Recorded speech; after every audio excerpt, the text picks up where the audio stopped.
Good morning. I am making my way to the Royal Air Force Museum to attend an event which is in celebration of the veteran contributions to society. I was chuffed to receive an invitation earlier on this week.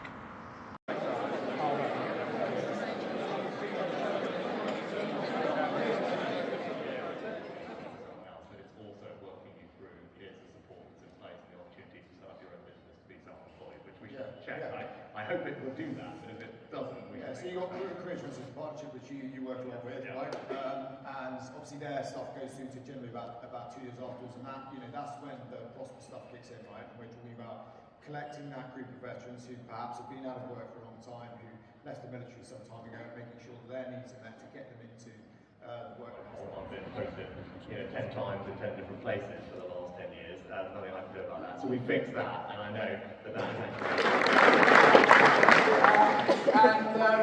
is it's a lot of fun being here with you. It's a serious matter, but it's also a lot of fun, and that's the name of the game. Absolutely. Now, there's one plea that I'd like to put in. It's not on behalf of the veterans, God help them. It's for the cadets, the Air Training Corps cadets, because they are the future of the Royal Air Force, to which I had the honour to belong.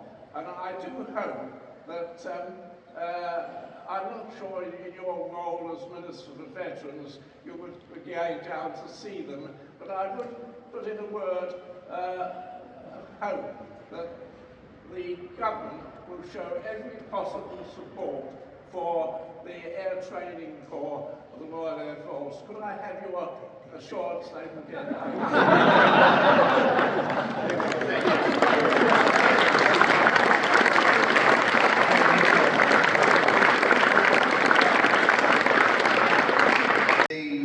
Our learned friend behind you there has kind of opened the door, and I'm conscious that I'll let the elephant out of the room. There's a general election coming. What can be done, could be done, should be done to work with potentially another government to make sure that people in this room and the wider veteran community continue to get the support that Johnny and his office have delivered in the last 5 years since I was there the day and David opened the Office of Veterans Affairs 5 years ago, and it's been magic. But what's next? Well, I'll talk a little bit about it, and then Johnny should come in. What a hell of a day.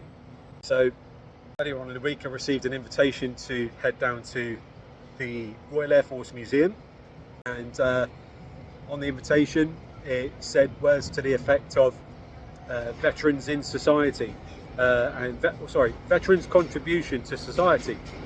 So I was, well, one, chuffed that they remembered that they had my email, and two, drop all plans and head to London, and I'm so glad I did. Now, the news that came out of the meeting, I say meeting, it was an event.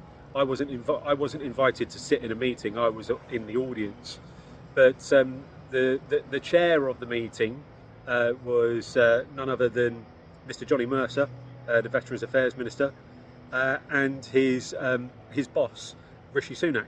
So you can imagine my surprise when I've turned up to sort of hear a little spiel about what veterans are doing and maybe talk about Save a Warrior. Now, I met some people today that I will definitely be keeping in contact with, and also got to high five and handshake a couple of guys and girls that I've met previously in person and via LinkedIn, and it's been magical to know that Save a Warrior and the work that we're doing is being seen in this sphere. It's just a shame that I was on my own. I very much could have enjoyed the company of the wingman, Adam Gornell. We would have had a blast, and we would have had, 2 opportunities to have 2 lots of good conversations with everyone that we met. but logistics being what they are, it just wasn't possible for him to come over to the UK. But that's not stopped us, and that's not deterred, or taken any enjoyment out of the day. Literally from the get-go, from the start of the journey, which was Thursday afternoon, just on the train down up to London, talking with people, engaging with people, having conversations with strangers on the train. I love it. Just being connected to people. It's probably one of the biggest things I miss about working from home, but I definitely don't miss the commute. So yeah, just getting back into the real world and talking with people has been fantastic. And I'm sat here now, just outside Waterloo. I've got my 2 o'clock train. I'll be on there, and I'll probably do more of the same, just chatting with whoever is whoever's got a friendly face and is willing to chat with this old boy. But I think that that sort of like springboards into the biggest the biggest killer, okay, for our community, is that connection. Lack of connection. We through our own choice or forced upon us, we disconnect from this organisation or body that's looked after us for 5, 10, 15 years, or maybe even 1 year. Doesn't matter.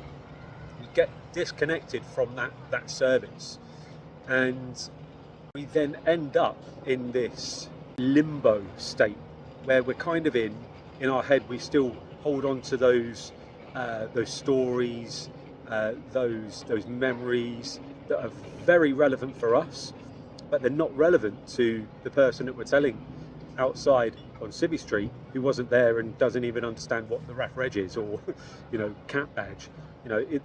We're not special. I've said it before. We're not special in their eyes, because they've got a different idea of what special is. So disconnect. Today, connecting with people that I've never met before at the Royal Air Force Museum, from all over the UK. Got Colchester, there was Norfolk in there as well. There's Manchester, Brighton, London, South Croydon. These are areas from all over the country, and unified in a single event to bring everyone together to talk about this thing. Now, you'll see through the news, and the news will do a better job of explaining than I can about what the next release is from the Office of Veteran Affairs. Op Prosper. Now, well, at least I hope the media is going to do a good job of explaining it. But if not, I'll do my half-assed attempt now. It looks like, we've got Op Courage and looking after the mental health aspect of the veteran force. Op Prosper, I think, it is leaning towards looking after veterans in business and finance, and I'm very proud to be a veteran.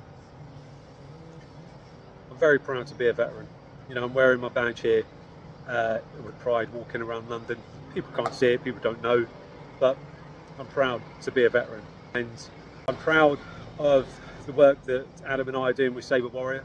I'm proud to have my own business called Digital Presence, working for veterans and those in small businesses looking to level up their knowledge in business plans and digital marketing plans. So I'm very proud to do what I do, and I'm very fortunate to be in a position where I can.